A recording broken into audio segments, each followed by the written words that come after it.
you. You're right, it's kind of hard with multiple things to hold. Is that on? Yes? They don't kind of talk at the top. Oh yeah, I never got my training in this. So kia ora, I already introduced myself. So I'm Leigh Marshall. I work in the Science and Environment team for Nelson City Council. And as part of my role, I coordinate the Nelson Nature Program. Nelson Nature is Council's targeted 10-year program to really increase our gains with biodiversity across Nelson, from the mountains to the coast. So not just the city, also the whole of the city region, because Nelson City Council, it's a unitary authority, so got the responsibilities of both the regional and a city council. So Nelson Nature is a bunch of interrelated projects. I'm going to talk about one of those today, which is the Nelson Halo, and follows on beautifully from Robert's talk around the sanctuary. So now the goal of the Nelson Halo is to bring the wild into our life. Well, that's kind of the goal of the whole Nelson Nature Program, but it's very pertinent to the Halo and what that means for people living in more urban areas in Nelson. More technically, this project's about bringing back the birds. So I'm not going to talk about lizards, and I'm kind of acknowledging that. I'm actually a herpetologist by background, so I don't turn my eyes against the lizards without a conscience, but we have a good understanding about what we can do for birds in New Zealand and how to protect them. So that's the focus of our work on the Halo, and it also is very, very related to what's happening at the Brook Sanctuary. So it's a collaborative project, very much working with others, working with the Brook, working alongside DOC, and with a huge number of community groups and backyard people who are doing work in this area. So this is a kind of a different version of Robert's map. You can see the Brook Sanctuary there with the dashed lines around it, and the green areas there are Nelson City Council parkland. This is the DOC estate in the background here, and Nelson region, I'm sorry for those that may be from North Nelson, it actually extends that way, but just the ease of to show this area on the map. So as we've heard from Robert, the Brook Sanctuary is going to be a bit of a bird factory, pumping out birds for us into Nelson in all directions. And so the Halo is a project about how can we capitalise on this. We've got this amazing opportunity with the Brook. We've got a bunch of pretty cool birds that are already existing in Nelson. We've got some quite rare things still like robins just within our hinterland. How do we build on those populations and the contribution that the Brook's making to this area to really bring that wild back into our lives? So this Halo concept is used quite widely around New Zealand, mainly in relation to sanctuaries, and it means a different thing in different places. So in Nelson, this is what the Nelson Halo means for us. So we've developed a plan for the Nelson Halo in collaboration with DOC and the sanctuary and a number of community groups who are already working in the space doing trapping. And this is what the Halo looks like. So what we've done is we've divided up parts of Nelson into focus areas based on the habitat that's in those areas currently, or the potential habitat that could be there in the future. Obviously we've got a huge area of intact native forest here, an area of large amounts of forest fragment or exotic forestry and potential for heaps more.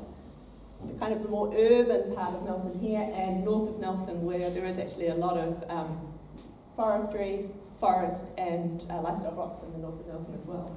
So some quite distinct parts of Nelson, and overlaying on that what we know about existing bird populations and what we know about the proximity to the Brook and the dispersal distance, the dispersal potential for a lot of the birds that are going to come from the Brook.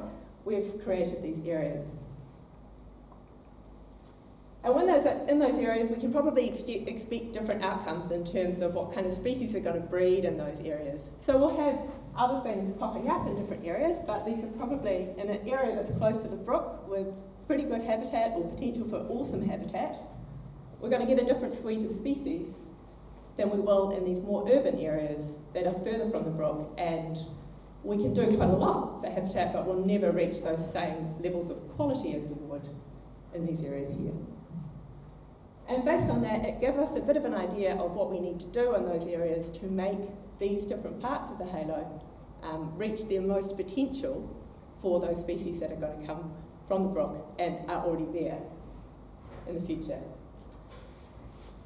So there's already a lot going on in the Halo. Heaps of work that's been done well before the Halo project was even talked about before, or in the very, very early days of when the Brook Sanctuaries talked about. Some of these groups have been operating for 10 or more years. And we currently have 15 stars on these maps, so these are our existing community trapping groups, working on a range of council reserves and some of them groups of backyards. Got a couple more embryonic groups that are growing at the moment. If you're aware of a trapping group or you're in a group and you're not on this map, love to hear about you, because part of this project is to connect up the dots, because obviously we can achieve a hell of a lot more when we cover that in blue dots. So over the last year or so, we've been really trying to get the house in order, working with the existing groups, helping to connect up people, connect up these projects, and provide the support that those groups need to make sure that they are getting the best outcomes for their huge amount of work that they're doing out there in the field. So that's a range of different things. Some of that is helping with groups to map the location of their traps so they can identify where gaps are. This is the centre of New Zealand. They identify, see the little green dots, that they had this big hole in their trapping network, which was just a reservoir of breeding rats. Helping groups to replace their traps where possible with more humane traps, so we're making sure that the control that we're doing here, we're doing it in the best way possible. Providing sources of funding for groups or linking them up with businesses, and just recently established a relationship with the Nelson Whakatū Menchid, who have turned into a trap box producing factory, which is amazing. Working with groups to help them set up monitoring, which has often not been in place, so that's getting a really good understanding of not only what they're trapping, but also what's being left behind. As well as looking into the trees and seeing the outcomes of their trapping program as far as what they're really trying to protect. And we've been putting all these ideas together in this Nelson Halo Predator Trapping Guide, which I think there's still some copies on the table there, so we just launched that last week. And so that's both for existing groups that are operating within this Halo, as well as new groups that are popping up in backyard trapping to, it's basically a recipe book of specific to Nelson, how to set up a trapping program. I understand it just went viral on the Predator Free Trust national website, so it's cool that it might be being picked up elsewhere, although it's been targeted specifically for Nelson.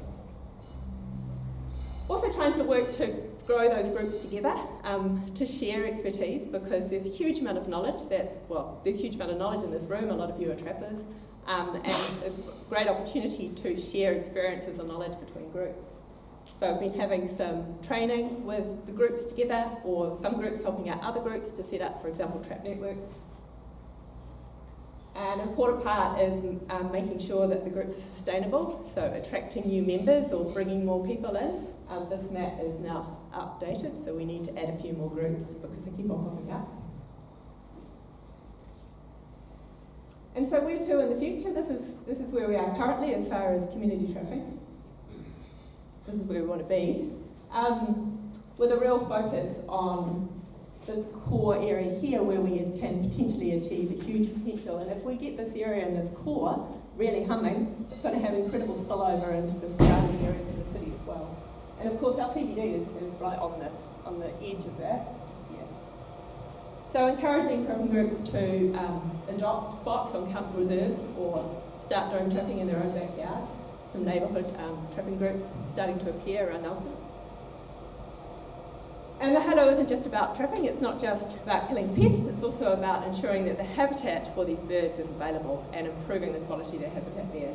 So we have a program where we're working with our parks and reserves, targeting key areas within the Halo to improve the habitat. So this is some planting that's happening at Codger's Manabite, which is in that core area of the Halo, as well as encouraging residents to get planting and turning their backyards into native bird habitat areas.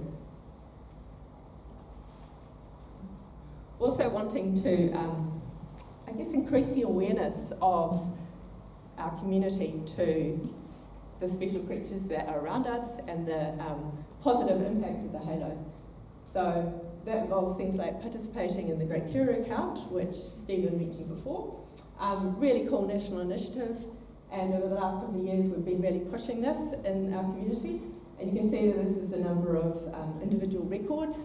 So it's kind of a representative of the number of participants, and it's really increased over the last couple of years. It's not necessarily because there's a huge influx of more kiddo, it's because more people are taking part in this, so that's cool to see.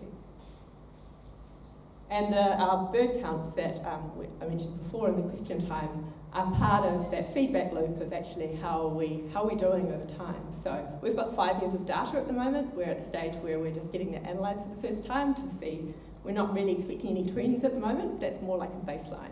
But it'll be really exciting to see in the future what that looks like. So yeah, so lots of, see if that plays. No. I think we're just at the beginning of our Halo journey. It's really exciting. Heaps of energy out there, heaps of opportunity, heaps of stuff already going on. So yeah, I'm looking forward to the ride. Yeah.